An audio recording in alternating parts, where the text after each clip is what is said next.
Hi friends, welcome back to Bommima சமையல் channel. இந்த வேலை நம்ம என்ன பார்க்குறோன்னா ஒரு வேறு நம்ம பார்த்தீங்கன்னா பருப்போட செய்ய போகிறோம். வீடியோ ஸ்கிப் பண்ணால் பாருங்க, அவங்க வீட்டுக்குள்ள போகலாம். ஹாய் ஃப்ரெண்ட்ஸ், எல்லாத்துக்கு வணக்கம். பொம்மிமா சமையல் சேனலுங்க.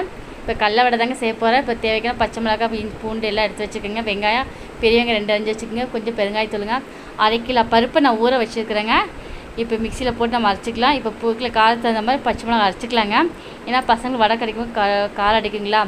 பூண்டு 2 பூண்டை கொஞ்சம் தொலியோடு போட்டுக்கோங்க. கொஞ்சம் சீரகம் 1 ஸ்பூனு, சோம்பு 1 ஸ்பூனு தாங்க. இஞ்சி லைட்டாக போட்டுக்கோங்க துண்டு. அப்புறம் இருக்கு இங்கே கடலப்பருப்புலாம் போட்டு நைஸாக அதை போட்டுக்கலாங்க. இந்த பச்சை மிளகா நல்லா நைஸாக அரையணும். இந்த மாதிரி செஞ்சு பார்த்து சொல்லுங்கள் கடல வடை எப்படி இருக்குது டேஸ்ட்டுன்னு. இப்போ இந்த அளவுக்கு நைஸாக நான் அரைச்சிருக்கேங்க. இந்த பச்சை மிளகா, சோம்பு, ஜீரகம், பூண்டெலாம் நல்லா அரைச்சா கொஞ்சம் நல்லா இருக்குங்க, டேஸ்ட்டாக இருக்குது. இந்த வடை நைஸாக கொஞ்சம் அரைச்சிக்கோங்க. இப்போ வடைக்கு எப்படி இருக்கும் அரைங்கமாக இந்த பருப்பை நம்ம அரைச்சிக்கலாங்க. இப்போ எல்லாத்தையும் போட்டு நான் அரைச்சிட போகிறேங்க. அரைங்க கடலவடை கரைக்காமல் அரைச்சிக்கோங்க. இந்த அளவுக்கு நான் அரைச்சிட்டேங்க.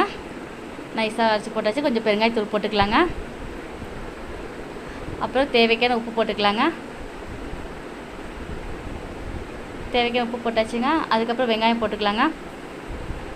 பெரிய வெங்காயம் இருக்குல்லைங்க, 2 வெங்காயம் அரைஞ்சிக்க பொடியாக அதனால் பிணைஞ்சு போட்டுக்கலாங்க, நல்லா வரும்.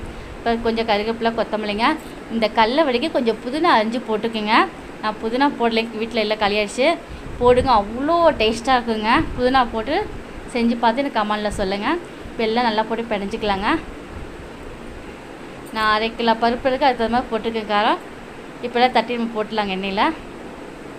இந்த வடை அவ்வளோ சூப்பராக இருக்குங்க. குழந்தைங்களுக்கு எல்லாத்துக்கும் பிடிக்கும், நல்லாயிருக்கும். உங்கள் வீட்டில் செஞ்சு பார்த்து சொல்லுங்கள். இப்போ எண்ணெய் நல்லா காஞ்சிடுச்சுங்க, நம்ம போட்டு எடுத்துடலாம். உங்களுக்கு பொம்மிமா சேனல் பிடிச்சா லைக் பண்ணுங்கள், ஷேர் பண்ணுங்கள்.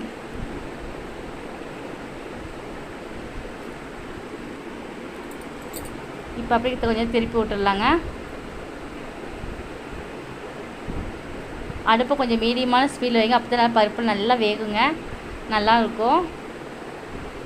நல்லா மொறு நல்லாக்கு. இப்போ எல்லாம் திருப்பி விடலாங்க.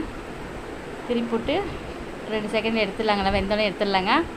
ஓகே காய்ஸ், பார்த்தீங்கன்னா சூப்பரான பருப்போட ரெடி ஆச்சு. இந்த வீடியோ பிடிச்சிருந்தா லைக் பண்ணுங்கள், ஷேர் பண்ணுங்கள், சப்ஸ்கிரைப் பண்ணுங்கள். தேங்க்யூ ஃபார் வாட்சிங். பாய், மீண்டும் சந்திப்போம்.